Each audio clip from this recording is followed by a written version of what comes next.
पड़ोसी देश चीन में कोविड के कोहराम को देखते हुए गुरुवार को प्रधानमंत्री नरेंद्र मोदी ने देश में कोविड-19 की स्थिति पर उच्च स्तरीय बैठक की अध्यक्षता की। इस दौरान केंद्रीय गृह मंत्री अमित शाह, स्वास्थ्य मंत्री मनसुख मंडाविया और सभी राज्यों केंद्र शासित प्रदेशों के स्वास्थ्य सचिव शामिल हुए। इस बैठक में कोरोना के नए वेरिएंट के खिलाफ लड़ाई के एक्शन प्लान पर चर्चा हुई। बैठक में पीएम मोदी ने कोरोना मामलों की सख्त निगरानी की नसीहत देते हुए भीड़ भरे सार्वजनिक स्थानों पर मास्क पहनने, टेस्टिंग बढ़ाने और जीनोमिक सीक्वेंसिंग का आग्रह किया।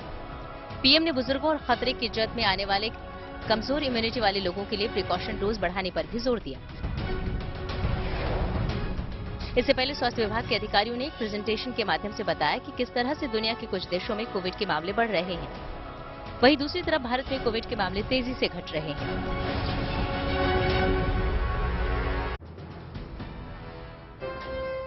चीन के कोरोना से चिंता हुई तो संसद में मास्क वाले दिनों की झलक मिली। लोकसभा के स्पीकर ओम बिरला और राज्यसभा के सभापति जगदीप धनखड़ मास्क में नजर आए। इसके अलावा सांसद भी मास्क के साथ मुस्तैद दिखे और जब राज्यसभा की कार्यवाही में शामिल होने के लिए पीएम मोदी पहुंचे तो मास्क के साथ ही पहुंचे। संसद में एहतियातन एंट्री से पहले सांसदों को मास्क दिए गए और सभी ने इसका पालन भी किया। लोकसभा स्पीकर ओम बिरला ने सभी सांसदों से सत्र की कार्यवाही के दौरान मास्क पहनने की अपील की और सामूहिक भागीदारी से कोरोना को मात देने का भरोसा भी जताया। कोविड-19 से संबंधित आवश्यक सुरक्षा उपायों के पालन करने की सलाह दी है। मेरा आप सभी माननीय सदस्यों आग्रह है, हम सभी उन सुरक्षा उपायों का पालन करें, मास्क का प्रयोग करें तथा इस संबंध में जन जागरूकता फैलाने में अपना योगदान दें। क्रिसमस और नए साल के स्वागत से पहले चीन और अमेरिका समेत दुनिया भर में कोरोना के मामले बढ़ने लगे हैं। ऐसे में पूरी दुनिया उसी जगह पर आकर खड़ी हो गई है जहां 3 साल पहले थी।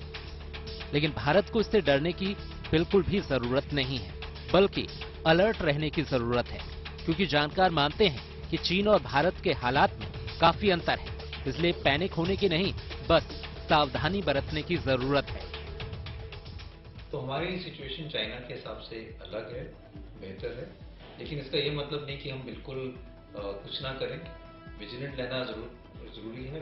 Better to be over prepared rather than under prepared. इसलिए हमें पूरी तरह से genome surveillance, COVID appropriate behaviour और वैक्सीनेशन, तीनों चीजों पे फोकस देने की जरूरत है। कोरोना से डरिए नहीं, जमकर डटिए और इस महामारी को मात दीजिए।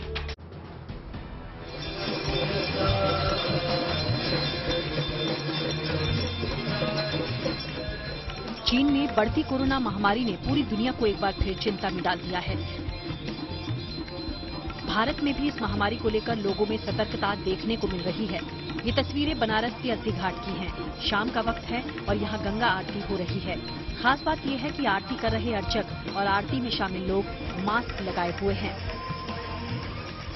गुरुवार को राजधानी लखनऊ में कोविड प्रबंधक की उच्च स्तरीय टीम की बैठक हुई। इस दौरान उत्तर प्रदेश के मुख्यमंत्री योगी आदित्यनाथ ने लोगों से मास्क पहनने और सोशल डिस्टेंसिंग की अपील की, जिसका असर काशी में हो रही इस संध्या गंगा आरती में देखने को मिला। गंगा सेवा समिति का कहना है कि वे ऐसा करके लोगों को मास्क लगाने का संदेश देना चाहते हैं। हमारे कार्यकर्ताओं ने मास्क लगा के आरती किया और आरती कर रहे हैं और हम सभी ने काशी वासियों से निवेदन किया है कि सभी लोग मास्क लगाएं और कोविड को बढ़ने से रोकें। एलएसी पर चीन को टक्कर देने के लिए भारत हर स्तर पर तैयार है, चाहे तकनीक का मोर्चा हो या इंफ्रास्ट्रक्चर का। पुल हो, सड़कें हो या हेलीपैड, सेना की सुगम आवाजाही के लिए साल के 12 महीने यहां कनेक्टिविटी सुनिश्चित की जा रही है। लिहाजा यहां लगातार कंस्ट्रक्शन हो रहा है और बहुत तेजी से एलएसी पर हालात बदल रहे हैं। इन्हीं निर्माण कार्यों की वजह से गलवान के बाद पूर्वी लद्दाख का बॉर्डर से जुड़ा ये इलाका काफी बदल गया है। दारबुक दौलत बेग रोड पर निर्माण कार्य बहुत तेजी से चल रहा है। ज्यादातर हिस्से पर मजबूत और पक्की सड़क बन चुकी है, जहां से सेना का साजो सामान और टैंक भी आसानी से गुजर सकते हैं। लद्दाख का आखिरी गांव कहे जाने वाले श्योक गांव की भी इस निर्माण कार्य में अहम भूमिका है। जाहिर है इन प्रोजेक्ट्स का मकसद इस इलाके में बुनियादी ढांचे को मजबूत करना है, ताकि एलएसी पर सेना का मूवमेंट सुविधाजनक और तेज हो सके। ये वो स्पेशल फोर्स है जो जरूरत पड़ने पर दुश्मन के खिलाफ हर तरह के ऑपरेशन को अंजाम तक पहुंचाने में माहिर है। नाम है गरुड़। इस स्पेशल फोर्स में शामिल होने वाले कमांडोज को बेहद सख्त ट्रेनिंग से गुजरना पड़ता है और पूरी तरह से तपने के बाद ये अपने अदम्य साहस, शौर्य और रण कौशल के प्रदर्शन से दुश्मन को चारों खाने चित्त करने के लिए तैयार रहते हैं। आतंकवाद के खात्मे और सरहद पर दुश्मनों से सीधे मुकाबले के लिए वायुसेना के गरुड़ कमांडोज को नई भूमिका में तैयार किया जा रहा है। लद्दाख से लेकर सिक्किम और अरुणाचल प्रदेश तक चीन सीमा पर इनकी तैनाती दुश्मन की गुस्ताखी पर काल साबित होगी। ये स्पेशल फोर्स खुद को बदलते हालात और चुनौतियों को देखकर अपने को मजबूत करने में जुटी रहती है। भारत और बांग्लादेश के बीच मीरपुर में खेले जा रहे दूसरे टेस्ट मैच में भारत मजबूत स्थिति में पहुंच गया है। आज दूसरे दिन के खेल में भारत अपनी स्थिति और मजबूत करने के लिए उतरेगा। कल टेस्ट मैच के पहले दिन भारतीय गेंदबाजों ने बांग्लादेश की पहली पारी को केवल 227 रनों पर समेट दिया। टॉस जीतकर पहले बल्लेबाजी करने उतरी बांग्लादेश की टीम ने भारतीय गेंदबाजों के सामने घुटने टेक दिए। बांग्लादेश की तरफ से केवल मोमिनुल हक ही भारतीय अटैक के सामने कुछ दम दिखा सके। मोमिनुल ने शानदार बल्लेबाजी करते हुए 84 रन बनाए। भारत की तरफ से उमेश यादव और रविचंद्रन अश्विन ने 4-4 विकेट लिए, जबकि 12 साल बाद टेस्ट टीम में वापसी कर रहे जयदेव उनादकट 2 विकेट लेने में सफल रहे। पहले दिन का खेल खत्म होने तक भारतीय टीम ने बिना विकेट खोए 19 रन बना लिए हैं। केएल राहुल 3 रनों पर और शुभमन गिल 14 रनों पर खेल रहे हैं।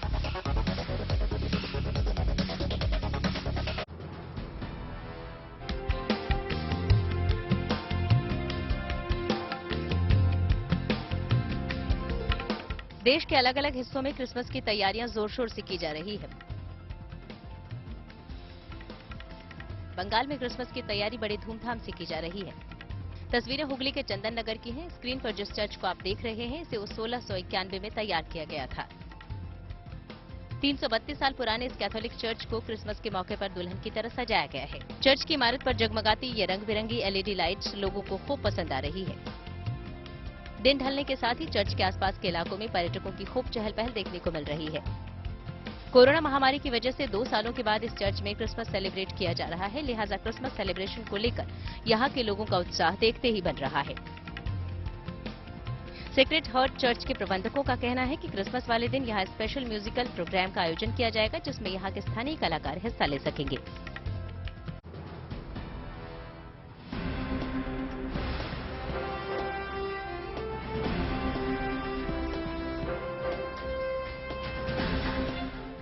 इनसे मिलिए, ये हैं सबसे कम उम्र के राष्ट्रीय शूटर अनहद कौर।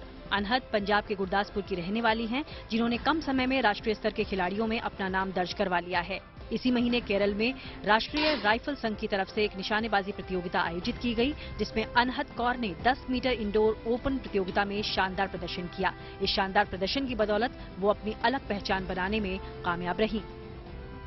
तैयार की सी ਤੇ 5 ਮਹੀਨੇ 1 ਮਹੀਨੇ ਦੇ ਵਿੱਚ ਹੀ ਬੱਚਿਆਂ ਨੇ ਜਦੋਂ ਰੇਂਜ ਚੋਂ ਇਨਸਪਾਇਰ ਹੋਏ, ਉਹਨਾਂ ਬੱਚਿਆਂ ਨੇ ਬੜੇ ਹੱਸ ਕੇ ਇਹ ਗੇਮ ਨੂੰ ਚੁਣਿਆ ਅਤੇ ਬਹੁਤ ਸੋਹਣੀਆਂ ਉਪਲਬਧੀਆਂ ਹਾਸਲ ਕਰ ਰਹੇ ਨੇ। ਬੱਚੇ ਨੈਸ਼ਨਲ ਤੱਕ ਪਹੁੰਚ ਰਹੇ ਨੇ।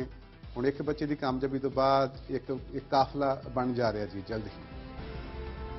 अनहद कौर 9वीं क्लास में पढ़ती हैं और स्कूल से ही उन्हें निशानेबाजी की प्रेरणा मिली।